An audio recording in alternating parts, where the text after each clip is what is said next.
Hello students, आपका स्वागत है। तो आप कैसे हैं? आशा करते हैं आप लोग मस्त होंगे और पढ़ाई भी कर रहे होंगे। तो चलिए जो है आज देखते हैं कि जो है लाभ और हानि क्या होता है, इसे परसेंटेज के रूप में कैसे बदला जाता है। ठीक है ना? तो चलिए आज कुछ अलग पढ़ते हैं। देखिए, जैसे मान लीजिए आप गए कुछ खरीदने, तो जितने में आपने खरीदा उसको क्रय मूल्य बोला जाता है। ठीक है? और मान लीजिए उसको लेके आए और आपने थोड़े कम में ज़्यादा में बेच दिया, तो उसको क्या बोलेंगे? उसको बोला जाता है, क्या बोलेंगे? विक्रय मूल्य बोला जाता है, क्योंकि आपने उसे बेचा है। अब जैसे मान लीजिए लाए आप कम में और बेच दिए ज़्यादा में, तो जाहिर सी बात है आपको फायदा होगा, और यही फायदा ही लाभ कहलाता है। ठीक है? अब मान लीजिए लाए आप 5 रुपए में और बेच दिए 4 रुपए में, तो जाहिर सी बात है आपको नुकसान हुआ, और इसी नुकसान को क्या बोला जाता है? हानि बोला जाता है। तो कितने रुपए की हानि होगी, कितने रुपए का नुकसान होगा, वो हाँ लाभ होगा, तो ये सारी चीज़ें देखना है और इसे परसेंटेज के रूप में बदलना है। तो चलिए देखते हैं। जैसे मान लीजिए क्रय मूल्य, यहाँ पे क्रय मूल्य क्या है? तो क्रय मूल्य वो होता है जैसे जितने में वस्तु खरीदे, जितने में वस्तु खरीदी जाए, ठीक है, वस्तु खरीदी जाए। और एक होता है विक्रय मूल्य। विक्रय मूल्य साथ साथ लिखते चलिएगा इसे कि कौन सा क्या होता है। तो यहां पे लिखेंगे जितने में वस्तु बेची जाए, जितने में वस्तु बेची जाए। और लाभ, लाभ मतलब फायदा, सीधा सीधा अर्थ है। और हानि मतलब क्या होता है? नुकसान। अब शाब्दिक अर्थ ये फायदा, और जो है इतने में खरीदा हमने, इतने में हमें फायदा हुआ, इतना नुकसान हुआ, ऐसा बोलते हैं।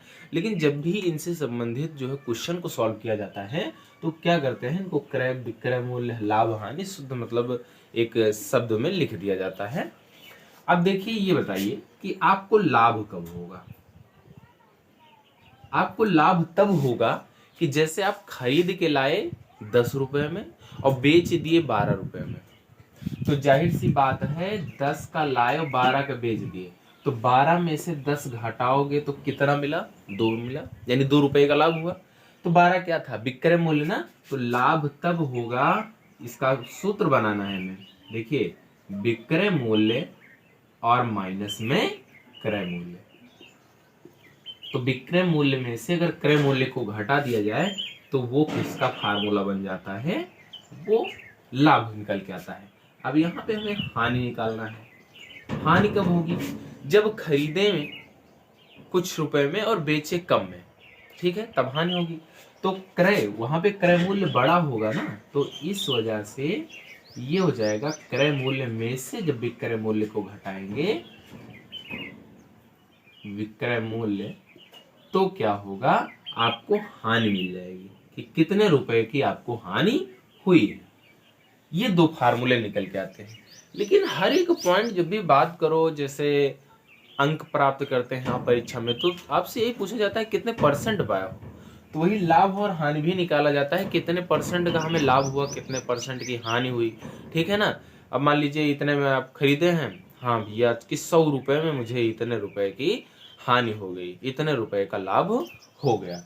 तो अब यहाँ पे लाभ का जो फार्मूला होता है, यानी लाभ प्रतिशत का, जब भी प्रतिशत निकालते हैं तो इसके लिए फार्मूला होता है लाभ प्रतिशत बराबर लाभ गुणे में 100 और बटे में क्या होता है?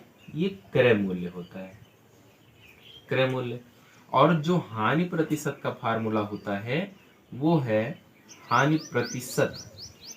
तो हानि प्रतिशत निकालने के लिए हानि प्रतिशत बराबर, यहाँ पे हानि गुणे हो जाता है, बस हानि गुणे 100 और बटे में क्या हो जाएगा? ये क्रय मूल्य हो जाएगा। दोनों में सेम चीजें होती हैं। तो आपको लाभ और हानि से संबंधित पढ़ने के लिए ये जो है 4 फार्मूले आपको याद होने जरूरी है। अब इससे संबंधित एग्जाम्पल देखते हैं। ठीक,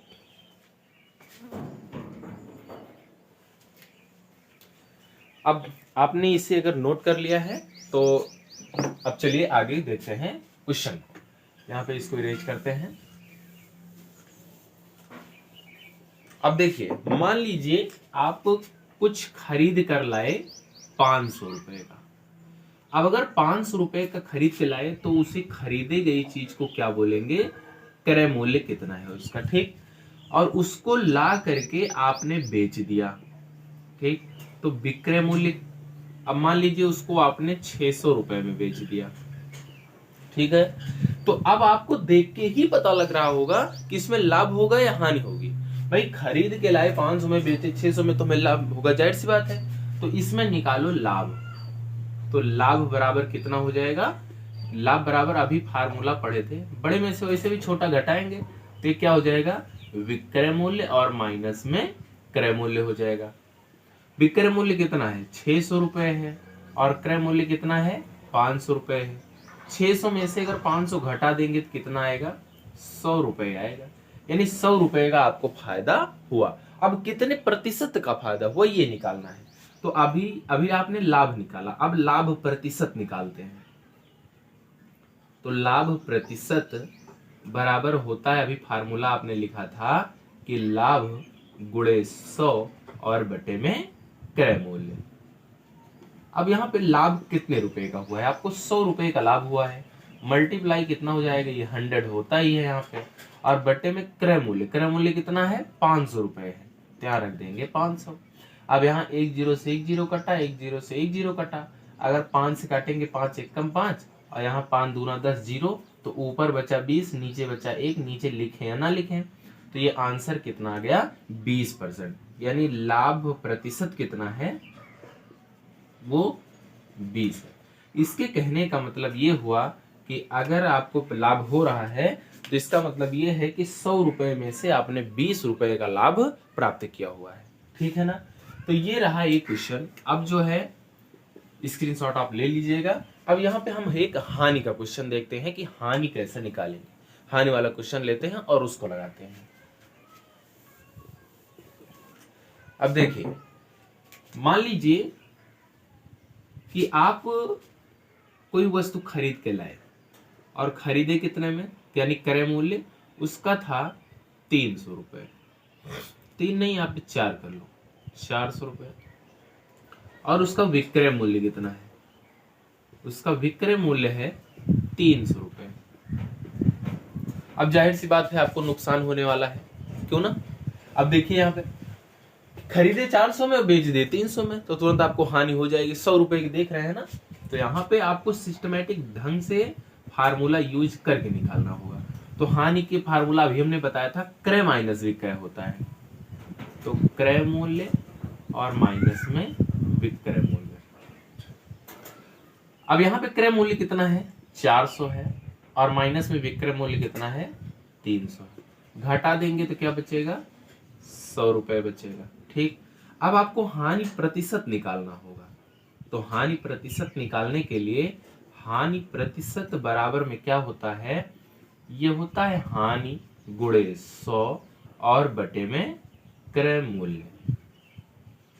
हानि अभी आपने निकाला 100 रुपए की हानि हुई है, 100 गुणे यहाँ पे भी है 100 और बटे में क्रय मूल्य कितना हो जाएगा, देखिए 400 है, तो यहाँ पे कितना हो गया, 400। अब ये जीरो जीरो कटा, इस जीरो से ये जीरो कट गया, 4 से काटेंगे 4 एक कम 4, और यहाँ 25 चौका 100 होता है, जानते हैं। तो यहाँ पे कितना आ गया, 25% आ गया, ठीक है ना। तो कहने का मतलब ये है कि इस वस्तु में हानि का प्रतिशत कितना है, वो 25% है। तो हानि प्रतिशत बराबर कितना आ गया, 25% की हानि इसमें हुई है, ठीक है ना। तो जो है एक हानि वाला और एक लाभ वाला क्वेश्चन आप समझ जरूर गए होंगे। अब देखिए यहाँ पे हम 2 क्वेश्चन लिख देते हैं। इसको करने के बाद आप कमेंट में जरूर बताना कि जो है इसका आंसर क्या आ रहा है।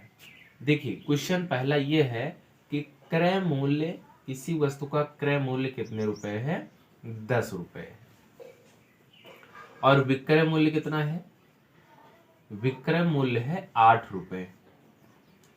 तो जाहिर सी बात है आप देख भी पा रहे हैं हानि होगी, तो हानि प्रतिशत निकालना है।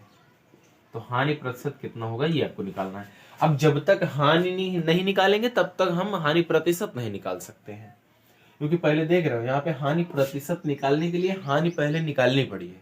तो पहले हानि निकालेंगे, फिर हानि प्रतिशत वाला फार्मूला लगा करके उसको परसेंटेज में कन्वर्ट करेंगे। जो दूसरा क्वेश्चन है, इस वाले क्वेश्चन में क्रय मूल्य बराबर दिया गया है 2000 रुपए, 2000 रुपए, और विक्रय मूल्य बराबर दिया गया है, विक्रय मूल्य है 2500 रुपए या 2500 रुपए। अब इसमें आप देख पा रहे हैं लाभ हो रहा है ना, तो यहाँ पे क्या निकालना होगा आपको लाभ प्रतिशत की गणना करनी है। तो लाभ प्रतिशत बराबर कितना होगा ये चीज आपको बताना होगा। ऐसे ही वीडियो के साथ मिलते हैं अगली वीडियो में, तब तक के लिए बाय बाय।